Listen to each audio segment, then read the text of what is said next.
Oke, kita mungkin akan beralih ke topik UHC. Bagaimana berapa persen cakupan UHC bagi masyarakat di Kabupaten Lombok Utara? Mungkin silakan Pak Kadis.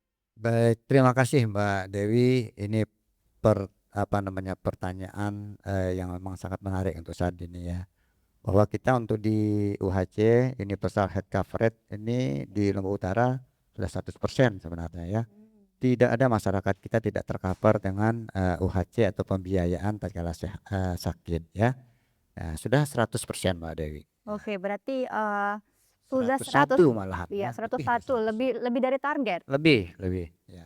Oke, kalau kita, hanya sekedar tahu cakupannya itu memang sebuah capaian gitu, tapi kita, masyarakat kayaknya perlu tahu nih, apa ya, upaya dari Dinas Kesehatan agar menjadi, UHC itu bisa 101% gitu. Kita harus bisa mungkin memberikan apresiasi gitu. Apa saja sih, yang telah dilakukan oleh dinas? Apakah jemput bola atau semacamnya? Silakan Pak Kadis. Baik, kalau terkait dengan UHC ini sebenarnya semata-mata hanya ketersediaan anggaran sebenarnya ya. Oke. Bagaimana pemerintah daerah berkomitmen untuk, menyiapkan anggaran untuk pembiayaan atau pembayaran premi. Karena, kesehatan ini semata-mata ada badan pengelolanya, Mmm. yaitu BPJS ya, lewat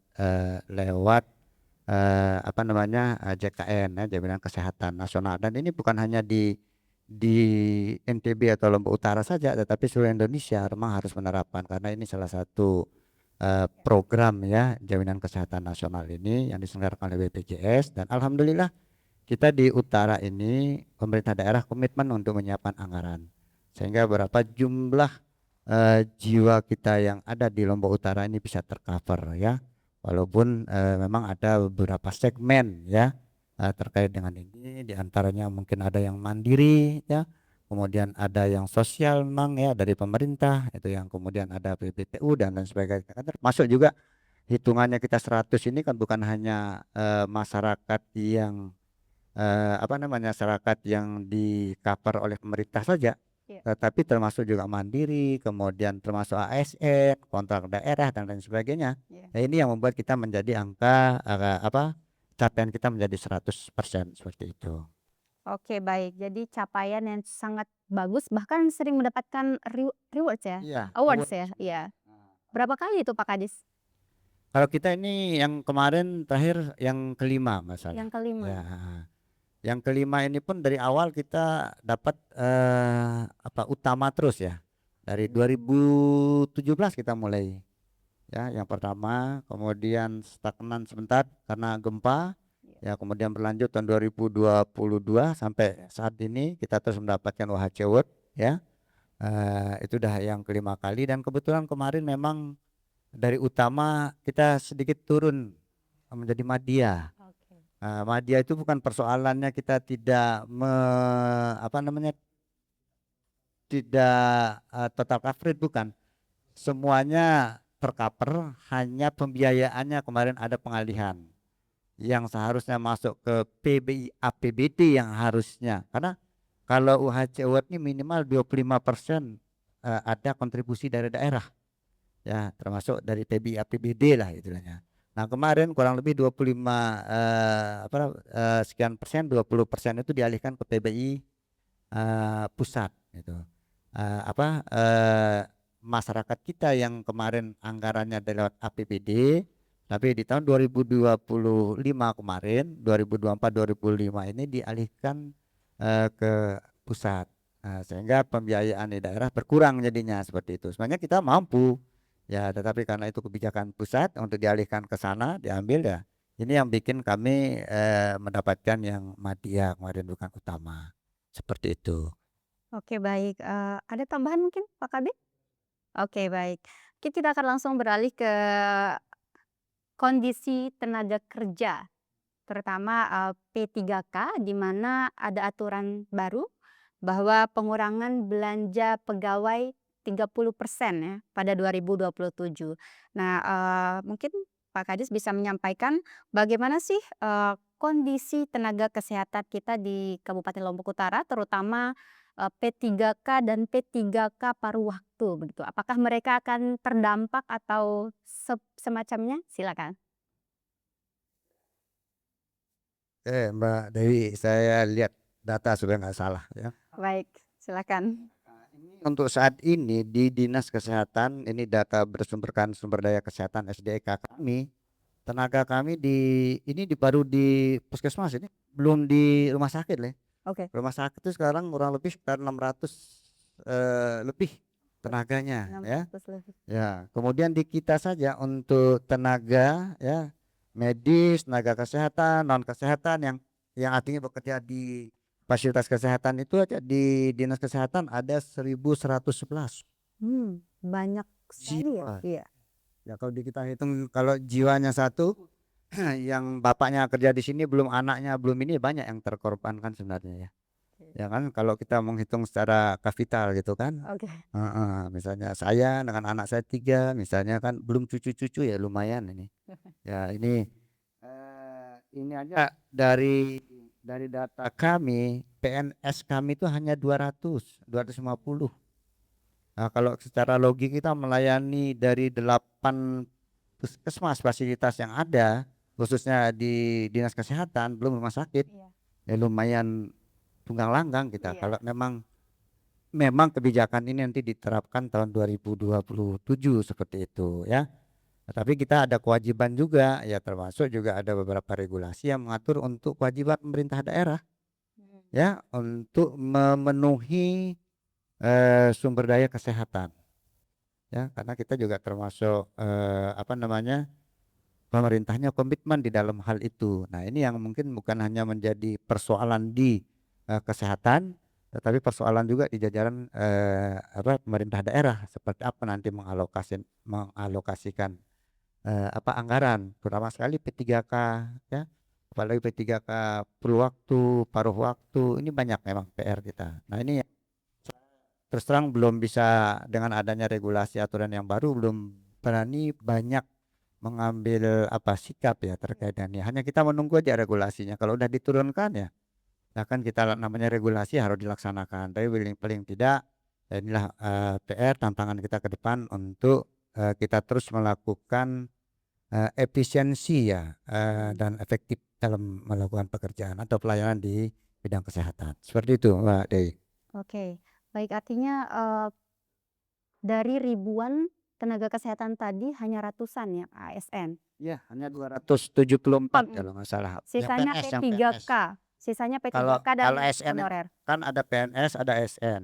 Oke. ASN itu ada P3K full waktu, Oke. ada yang paruh waktu gitu. Kalau PNS-nya hanya 270 kita punya. Sementara yang ASN ini baik yang paruh waktu maupun full waktu itu sebentar Mbak Dewi Ya. saya datanya. Berapa ratusan? Ya, kita PNS itu 274, CPNS itu baru 20, P3K itu yang full waktu itu 283. Kemudian yang paruh waktu itu 300-an, 350 itu hanya di dinas kesehatan, belum di tempat di rumah sakit gitu kan. Ini kan hanya baru puskesmas. Lumayan lah. Iya. Tapi Ratusan. kalau mereka, diterapkan gitu, kebijakan tadi sangat disayangkan, sangat kewalahan ya, Pak Kadis ya? Bukan sangat lagi, lebih dari sangat, mungkin Lebih bisa dari sana. collab kita ya, Iya. karena mau tidak ada siapa yang akan melayani lagi gitu, Oke, tidak baik. ada yang bisa melayani Jadi seperti Pemda itu. harus berkomitmen untuk mempertahankan mereka. Harus wajib, bukan harus lagi wajib, harus dipertahankan itu Baik. teman-teman khusus di bidang kesehatan. Ya, seperti itu. Apalagi program kita banyak sekarang ini kan dengan adanya regulasi ini justru akan menyurutkan niat kita untuk mencapai target sesuai dengan cakupan yang sudah ditetapkan. Ya, ini juga akan apa berbanding terbalik ini. Artinya dengan program yang kita banyak ya, kemudian tenaganya tidak ada, ini kan susah juga kita bisa jalan seperti itu. Oke, baik. Terima kasih atas penjelasannya Pak Kadis dan Pak Kabid. Eee, kita sudah memasuki sesi closing ya. Kita mungkin, sedikit mendengarkan, harapan atau pesan dari Pak Kadis, bagaimana masyarakat KLU menjaga kesehatan, terutama untuk, memperkecil tantangan, tugas-tugas dari, eee, dinas kesehatan ke depannya. Silakan. Baik, terima kasih Mbak Dewi. Mungkin dalam closing statement ini saya mungkin bukan hanya menghimbau atau berharap kepada masyarakat ya, tapi juga kepada tenaga-tenaga kesehatan ya, yang terus tanpa henti berupaya berusaha untuk melakukan promosi edukasi kepada masyarakat kita.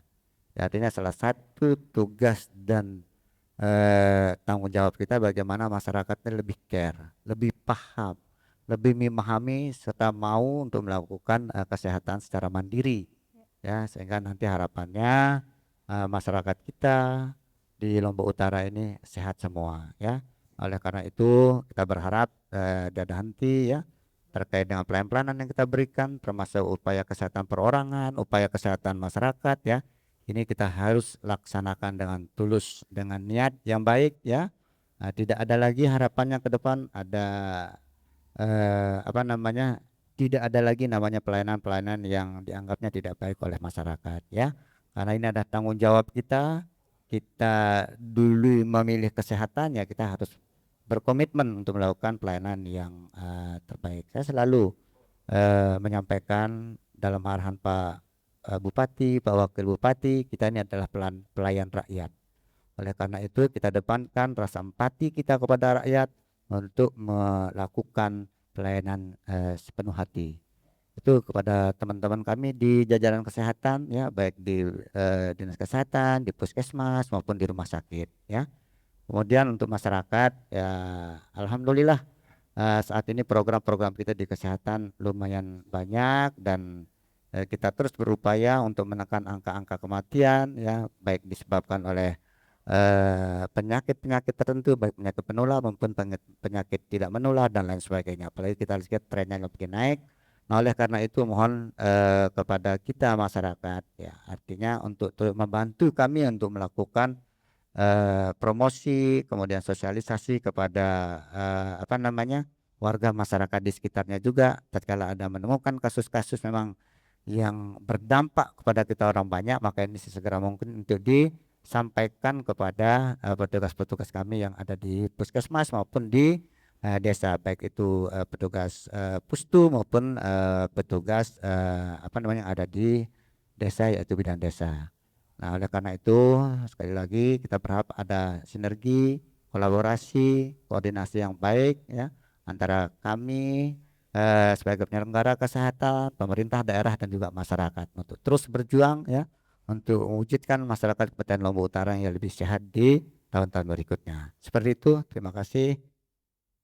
Terima kasih banyak Pak Kadis dan Pak Kabid atas penjelasan dan waktunya. Semoga tetap sehat dan selalu semangat. Amin, amin ya rabbal alamin. Kita saling Dan mendoakan ya, ya dan untuk untuk Samalas pemirsa, juga mungkin tetap sehat ya. siap. Nah, Dan untuk pemirsa Samalas TV, kita harus mengakhiri perjumpaan kita pada sesi talk show kali ini. Saya Dewi, pamit undur diri dari hadapan Anda dan sampai jumpa.